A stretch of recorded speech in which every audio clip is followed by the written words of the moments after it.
പ്രിയപ്പെട്ട ഭ്രാന്തന്മാരെ, ഭ്രാന്തികളെ, എല്ലാവർക്കും എന്റെ നമസ്കാരം. ആരും മുഷിയരുത്. ഒരു മനഃശാസ്ത്രജ്ഞന്റെ കണ്ണിൽ മറ്റേതൊരാളും ഒരു മനോരോഗിയാണ്. Every other man is mad. I can prove it. If each and every one of you are ready to come to me and answer my 6 or 7 questions. വലിയ ചില പദവികളിൽ ഇരിക്കുന്നവനെ ഒറ്റ നോട്ടത്തിൽ ഒരു ഭ്രാന്തനായി നമുക്ക് തോന്നുകയില്ല. പക്ഷെ അയാൾക്കുമുണ്ടാകും ഭ്രാന്ത്, അധികാരത്തിന്റെ ഭ്രാന്ത്. തന്റെ കീഴിലുള്ളവരെ ചവിട്ടിത്തേച്ച് കാൽ കീഴിൽ നിർത്താനുള്ള ഭ്രാന്ത്. ജോർജ് ബുഷിന് ഭ്രാന്തില്ലേ? അമേരിക്ക ഒന്നാം ലോക രാഷ്ട്രമാണെന്നുള്ള അഹങ്കാരം അയാളുടെ സമനില തെറ്റിച്ചില്ലേ? ഇറാഖിലെ ആയിരക്കണക്കിന് നിരപരാധികളായ സാധാരണ ജനങ്ങളെ വെടിവെച്ചും ബോംബിട്ടും അയാൾ കൊന്നില്ലേ? ബ്ലൂ ഓറഞ്ച് എന്ന രാസായുധം ഉപയോഗിച്ച് കുർദുകളെ കൊന്നൊടുക്കിയ സദ്ദാമിന് രോഗമില്ലേ? രാജാവിനെ പോലെ ജീവിക്കാനുള്ള സമ്പാദ്യമുണ്ടായിട്ടും അഫ്ഗാൻ അതിർത്തിയിലെ ഏതോ മലയിടുക്കിൽ പൊള്ളുന്ന വെയിലും ചൂടുകാറ്റുമേറ്റ് ബിൻ ലാദൻ അലയുന്നു. എന്തുകൊണ്ട്? ചിന്തിക്കൂ സുഹൃത്തുക്കളെ, ചിന്തിക്കൂ. ലൈംഗിക ഭ്രാന്ത്, ജാതി ഭ്രാന്ത്, മതഭ്രാന്ത്, രാഷ്ട്രീയ ഭ്രാന്ത്, പണഭ്രാന്ത്, സുഖലോലുപതാ ഭ്രാന്ത്, അസൂയ ഭ്രാന്ത്. ഇതിലേതെങ്കിലും ഒന്നില്ലാത്ത ഒരാൾ ഈ സദസ്സിലുണ്ടെങ്കിൽ മുന്നോട്ട് വരൂ സുഹൃത്തേ. ആരുമില്ല, ഉണ്ടാവില്ലെന്ന് അറിയാവുന്നത് കൊണ്ടാണ് ഞാൻ ആദ്യമേ പ്രിയപ്പെട്ട ഭ്രാന്തന്മാരെ, ഭ്രാന്തികളെ എന്ന് സംബോധന ചെയ്തത്.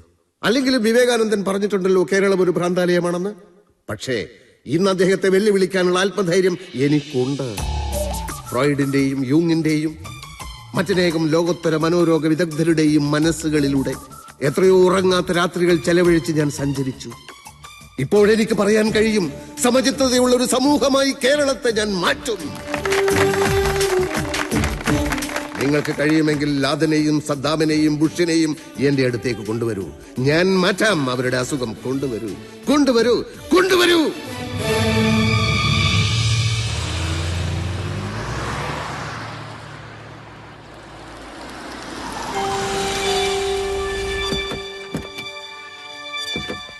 ഡോക്ടർ, എല്ലാറ്റിനും വളരെ നന്ദി. മിസ്റ്റർ കുരുവിള, ഈ കാർ യാത്രയിൽ മുഴുവൻ ഞാൻ നിങ്ങളുടെ മനസ്സ് അനലൈസ് ചെയ്യുകയായിരുന്നു. എന്നെ പോലെ പ്രശസ്തരായ ആളുകളെ വിളിച്ചു വരുത്തി സ്വീകരണം കൊടുക്കുക, അവരെ വാനോളം ഇങ്ങനെ പുകഴ്ത്തി സംസാരിക്കുക, അതിലൂടെ നിങ്ങളും പ്രശസ്തനാവുമെന്ന് നിങ്ങൾ വിചാരിക്കുന്നു. പോപ്പുലാരിറ്റി കോംപ്ലക്സ് എന്ന് പറയുന്ന അസുഖമാണത്. എന്ന് വെച്ചാൽ നിങ്ങളും ഒരു മനോരോഗിയാണ്.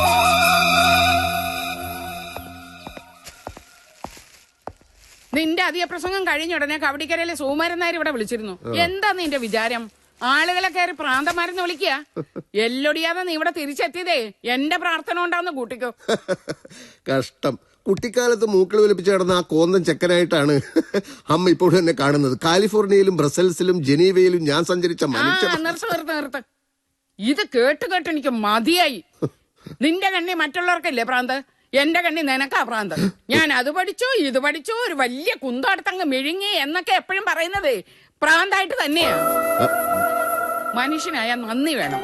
അമേരിക്ക 2 കൊല്ലം പഠിച്ചല്ലേ നീ, എന്നിട്ടും ജോർജ് ബുഷിന് വട്ടാണെന്ന് നീ പറഞ്ഞു കളഞ്ഞില്ലേ? ബുഷ് എന്നെ പഠിപ്പിച്ചിട്ടില്ലല്ലോ. എന്നാലും നിനക്ക് ഷെയ്ക്കാൻ്റെ എന്ന ആളല്ലേടാ അയാള്. പാവം മനുഷ്യൻ. അയാൾ ഷെയ്ക്കൻഡ് ചെയ്യുമ്പോൾ ഞാൻ എന്താണ് ചെയ്യുന്നത് നമ്മൾ ശ്രദ്ധിച്ചോ? അയാളുടെ കണ്ണുകളിലേക്ക് ഞാനൊരു ഹിപ്നോട്ടിക് നോട്ടം നോക്കി. ഒരു നിമിഷം കൊണ്ട് നഗ്നമായ അയാളുടെ മനസ്സ് ഞാൻ കണ്ടു എന്നുള്ളത് അയാൾക്ക് മനസ്സിലായി. പെട്ടെന്ന് മുഖം തിരിച്ചു കളഞ്ഞു. നിന്നെ പേടിച്ച് ആയിരിക്കണം. അയാളുടെ മനസ്സിനുള്ളിലെ ഗൂഢനീക്കങ്ങൾ ഞാൻ കണ്ടുപിടിച്ചാലോ? ഇതൊക്കെ എന്നോട് പറഞ്ഞതിരിക്കട്ടെ, പുറത്തിറങ്ങി വല്ലവരോടും പറഞ്ഞാലുണ്ടല്ലോ കേരളത്തിലെ ജനങ്ങളാ മനഃശാസ്ത്രജ്ഞനെ പിടിച്ചോണ്ട് പോയി ഊളംപാറയിൽ അഡ്മിറ്റ് ചെയ്യും. അമ്മയുടെ മകന് അമ്മയേക്കാൾ 10 മടങ്ങ് ബുദ്ധി ഉണ്ടായതിൽ അമ്മ അസ്വസ്ഥയാണെന്ന് എനിക്കറിയാം. നിന്നെ ഞാൻ അതുകൊണ്ടല്ല, എന്തോ എനിക്ക് ചമ്മല. പിന്നീട് നാണാവുന്നില്ല ഇങ്ങനൊക്കെ പറയാം. ഇഷ്ടമല്ലെന്ന് ആരെങ്കിലും പറഞ്ഞോ? എങ്കിൽ ഞാൻ വൈകുന്നേരം വിളിക്കുമ്പോ തരാം. ഇല്ലെന്നേ, ഉറപ്പായിട്ട് തരാം. ഇപ്പൊ തന്നെ വേണമെന്നതിനെ വാശി പിടിക്കുന്ന.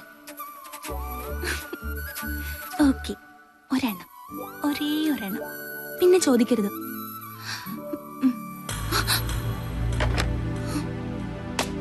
കഴിഞ്ഞ മാസം ഒറ്റയടിക്ക് 4000 രൂപയുടെ വ്യത്യാസം ഫോൺ ബില്ലിൽ കണ്ടപ്പോൾ ഞാൻ കരുതി BSNL-കാർക്ക് തെറ്റിയതായിരിക്കുമെന്ന്. നിങ്ങളുടെ കല്യാണം ഒരു ധാരണ മാത്രമേ ആയിട്ടുള്ളൂ. ഇനി മോതിരം മാറൽ, കല്യാണ തീയതി നിശ്ചയിക്കൽ, പിന്നെ കല്യാണം, എല്ലാം കൂടി എത്ര മാസം എടുക്കുമെന്നൊരു നിശ്ചയമില്ല. അത്രയും കാലം ഫോണിൽ കിസ് ചെയ്താൽ എന്റെ കാശ് എത്ര പോകുമെന്ന് ആർക്കറിയാം? നിൽക്കണേ ഇവിടെ. MSW പാസ്സായിട്ടുണ്ടല്ലോ, ഉടൻ തന്നെ ഏതെങ്കിലും ജോലി കയറ്. എന്നിട്ട് ശമ്പളം കിട്ടുമ്പോൾ ഒരു സെൽഫോൺ വാങ്ങിച്ച് വിനോദമായിട്ട് ഇഷ്ടം പോലെ സംസാരിച്ചു. വിനിയേട്ടൻ പറയുന്നത് ജോലിക്കൊന്നും പോകണ്ടെന്നല്ലേ? എങ്കിൽ ഇവിടുത്തെ ഫോൺ ബില്ല് അവനോട് അടക്കാൻ പറ. നീ എപ്പോഴാ ബാംഗ്ലൂർ പോകുന്നത്? തീരുമാനിച്ചിട്ടില്ല. എന്തിനാ നീ ഇപ്പൊ ബാംഗ്ലൂർ പോന്നേ? അത് പിന്നെ ഒന്നുമില്ല, വെറുതെ. വെറുതെ ആണെങ്കിൽ ബാംഗ്ലൂരിൽ തന്നെ പോണമെന്നുണ്ടോ?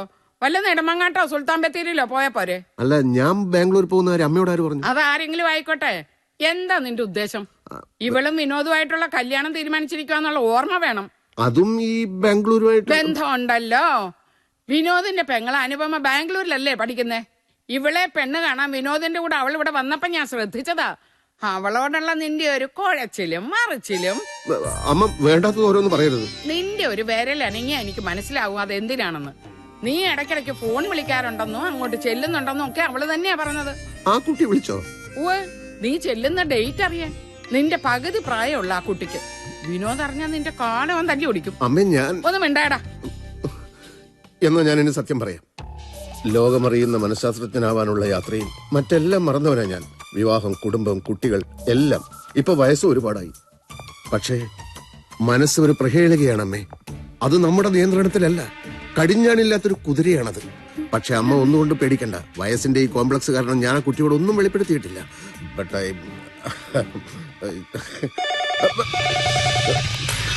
Doctor Shantaram here. ഓഹോ, അറിയാം. പേഷ്യൻസ് വെയിറ്റ് ചെയ്യട്ടെ. മിസ്റ്റർ അലി പറയുന്നത് കേൾക്കൂ. ആദ്യം എന്റെ സമനിലയൊന്ന് വീണ്ടും കിട്ടട്ടെ, എന്നിട്ട് പോരെ മറ്റുള്ളവരെ ചികിത്സിക്കുന്നത്.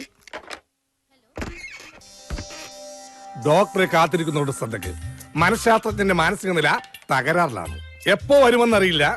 ഇരുന്ന് മുഷിഞ്ഞവർക്ക് പോകാം, അല്ലാത്തവർക്ക് ഇരിപ്പ് തുടരാം. എപ്പോ വരുമെന്ന് അറിയില്ല എന്ന് വെച്ചാൽ എനിക്ക് ഉത്തരം പറയാൻ കഴിയാത്ത ചോദ്യമാണത്. ഇരുന്ന് മുഷിഞ്ഞവർക്ക് പോകാന്ന് ഞാൻ പറഞ്ഞിട്ടുള്ളൂ.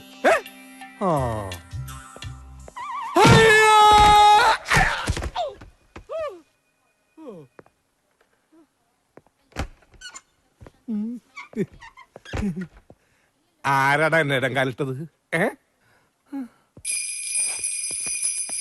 എന്നെ വീഴ്ത്തിയവന് ഡോക്ടറുടെ മരുന്നും കൊണ്ടല്ല, എന്റെ ഈ കൈ കൊണ്ടായി ചികിത്സ വേണ്ടത്. മോന്ത പറ്റി ചപ്പാത്തി ഉണ്ടാക്കും ഞാൻ.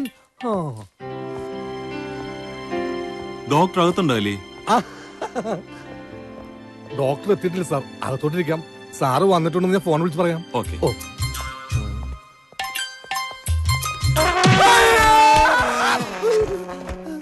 എന്തു പറ്റി? തറയൊന്ന് സ്ലിപ്പായതാ സാറേ. 2 തറയോട് മാറ്റാനുണ്ട്. ഞാനിപ്പോ തന്നെ ഡോക്ടറെ വിളിക്കാം.